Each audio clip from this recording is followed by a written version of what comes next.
Hey everybody, Jimmy Gee. Trina Gee.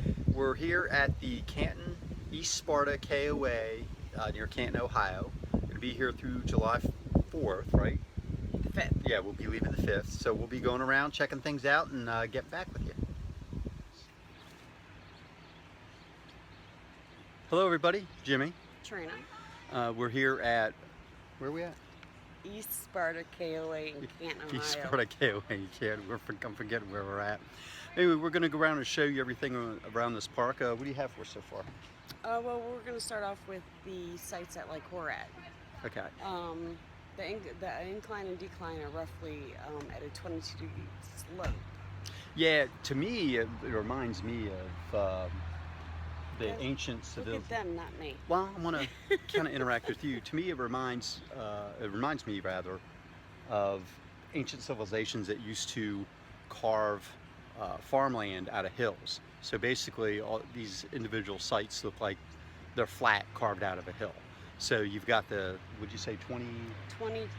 About 22-degree slope going down to the your site. Sorry about that. And then you have to back in. So it wasn't extremely difficult. The sites we're talking about here are, where they at? They're full hookups. I didn't read the site. The full hookups, it's where most of the sites are located at. I wouldn't recommend these sites for big rigs, but we're going to show you the big rig sites here in a few minutes. Okay, the thing I do want to point out, if you can look over my shoulder, my right shoulder, you'll see my awning, or our awning out there, and it's got drips all over it. First I thought it was dew or rain from the tree, but it's actually sap. So Tuesday morning when we leave, I'm gonna have some hot water and Dawn out there scrubbing that tree sap off the awning. So you might want to think about that and ask for a spot that's not directly under a tree, and they have a few of those too. Also, the sites are roughly 10 to 12 feet apart. Yeah. They do come with a fire ring, which again, as everybody knows, I like that. However, you might want to keep an eye on things because people leave debris behind and then you have to clean it out before you start your fire. The trees probably definitely used to be trimmed back because of the fires, and they have like sticker bushes, so you have to be careful, especially if you have a canine. Right. Our 5-pound poodle was getting them stuck underneath her paws, and we get them stuck on our shoes and brought into the RV, so just be mindful of that. It actually went around, took scissors and cut the little prickly weeds from around the fire ring. So they need to use some weed beat going around here. You know what, I do have it. There's 46 full hookups, and they are all 50 amp. Yeah, there you go. All right, we ready to move on to the next one? Move on. Okay, this is the slope I was talking about. This is the downward slope, and you have to pull down and then back your rig in. And just give you a little glimpse of how far away the sites are.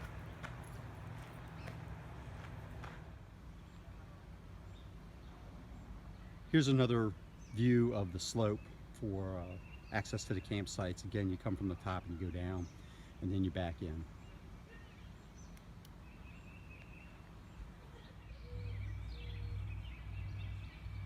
On the far end of the campground, they do have your typical KOA campgrounds. What do they have here, Trina? They have grills? Yeah, the cabins. Outside. They don't have a refrigerator or a stove. Right. So you bring your own coolers and you grill outside. Yeah, primitive camping without the tent.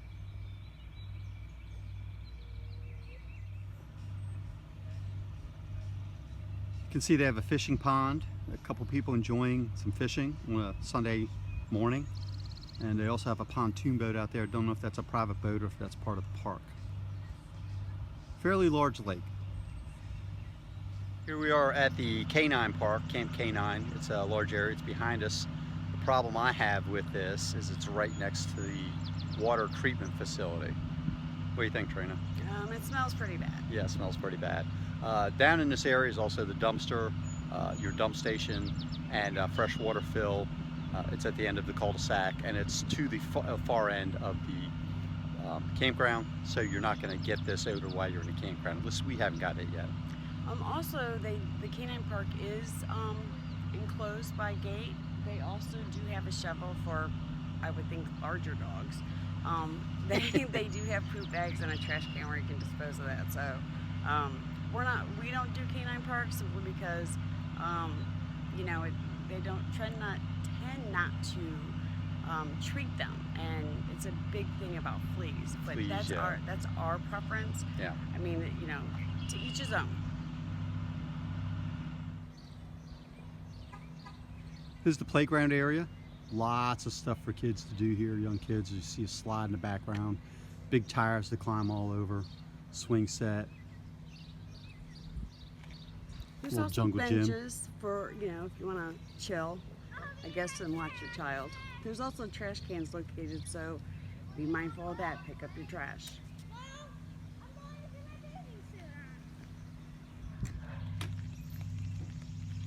This is one of 6 of the premium sites they have. These are beautiful. No trees, or don't have to worry about sap dripping all over your motorhome or RV. Pull throughs. You can see to the right there, they have a patio, they have lawn furniture, and even a grill, full hookups. Nice little wicker swing. Yeah, nice little wicker swing there. Yeah, I like that. So this is a beautiful site to park your motorhome, pull throughs. Big rigs. Yeah, this is the area for the big rigs that we were talking about. Plenty of room. But just be mindful again, there's only 6, so when you go onto the website or if you just simply call, you always want to make sure, especially with the big rig, that they have them available.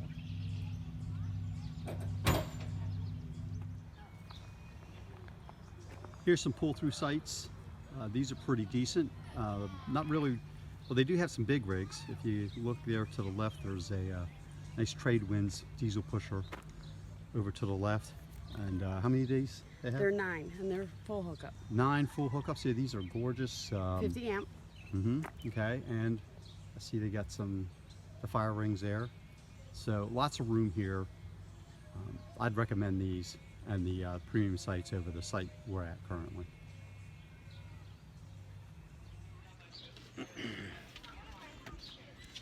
Okay, here we are at the main store and the check-in area. There's restrooms, as he calls bathhouses, on both sides, male and female, obviously.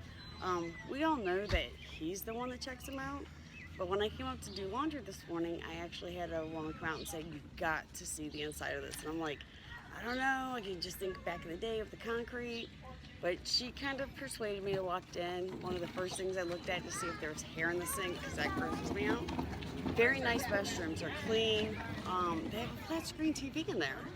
Why, I don't know, but still, for once I did take the challenge. I went in there. It's nice. I still would rather take a shower at my place.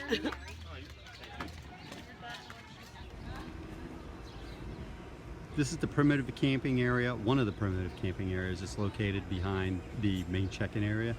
They have electric and water for you here. Along with the fire rings. Along with the fire rings. What else? Behind us is the laundry room.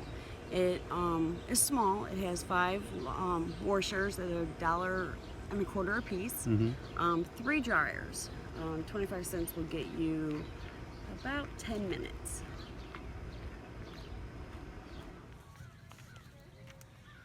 Here's the putt-putt course.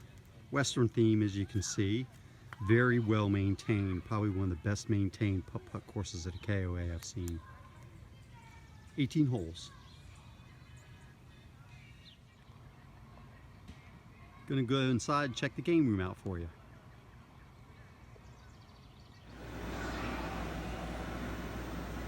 This is the game room. Air hockey, video games, pool table, skee ball, foosball. Very nice.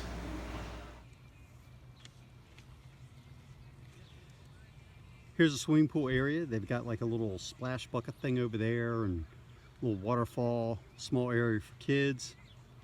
To the left is a pavilion if you want to bring your lunch. And then over to the right. Volleyball court. Yeah, volleyball, yeah. I didn't see that. It's right there in front of me and I didn't see it.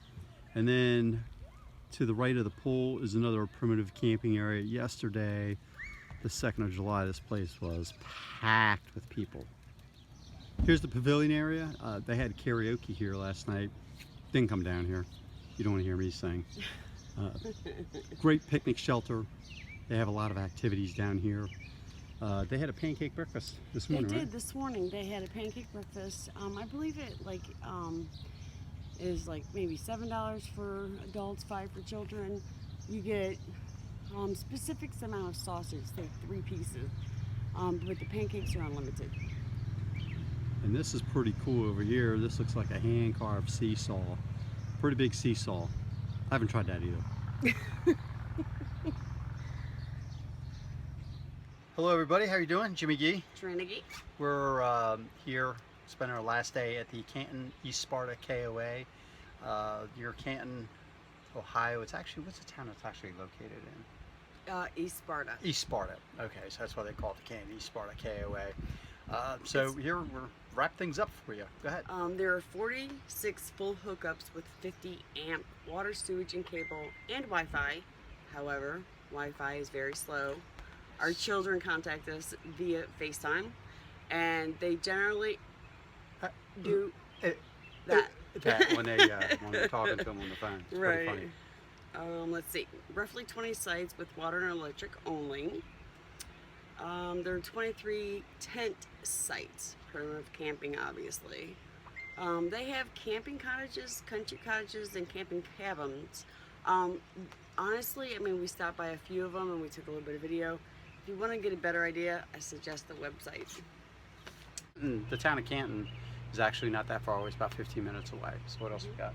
Amish country. Oh yeah, we spent a lot of time in Amish country. Sugar Creek, Walnut, Apple Creek, Walnut this. Oh no, not really. Not really. Wayne County, Yeah. West Lebanon, Yeah. and Holmes. Had a Holmes great County, Holmes County. by far, Yeah. the best one. Had a great time. Went to Heine's Cheese Shop in Sugar Creek, right? No, Where's that at? it was in Holmes County. Holmes County. Okay. Well, yeah, it's Heine's Cheese Shop, and we just ate a lot of cheese. I believe so. Let me interrupt. I apologize. Yeah. I do think it was in Holmes County, but I could be wrong. He could be right. Sugar Creek, Don't maybe. know. But anyway, check. It's Heine's, kind of spelt the way it sounds. Really nice place to go. Then there's a Amish bakery right across the street from there. And then we were looking for a fruit stand or something like that Today. to go to today. Today. And we ended up just stopping by. We were on what, Route 30? Route 30. I Route believe. 30 or something like that. And there was a house and they had a sign up. We pulled in and they let us in and we bought some produce there. They had us Very come cool. around back as we were coming Mhm. in. The horse and buggy was coming out. There's a couple of boys, probably 10 and under, that were actually in the garden. The young girls and young females that were there went and got their dad. And they didn't have much, but they said they would have it We later. bought a Excuse zucchini, me. a big zucchini, Small red potatoes. a small bag of potatoes, and Not bag. box. What? I wouldn't even call them a box. It was, what, maybe bigger than a pint? Yeah, bigger than a pint, like a strawberries, of potatoes, red potatoes, and a bag of kale for Fresh. fresh kale Fresh kale. for $3. Probably the best time we had was just driving around and looking at the sights and looking at the countryside. It was very relaxing. Okay, everybody, as we have already spoken about, we have a G rating. 1 being the worst, 4 being the best. We decided to give this a 2.5. And why is that? Well, mainly the slopes, Mm-hmm. the tree sap. The campsite with the little sticker prickly. Yeah, because it's not only Weeds, I mean, she got yeah. pricked, and like I said, our dog got several on the bottom of her paws, and I think she was definitely worse than he was about it. Yeah. But we give him a 2.5. All right. Well, again, thank you for tuning in to Glamping with Geese. I'm Jimmy. And Trina.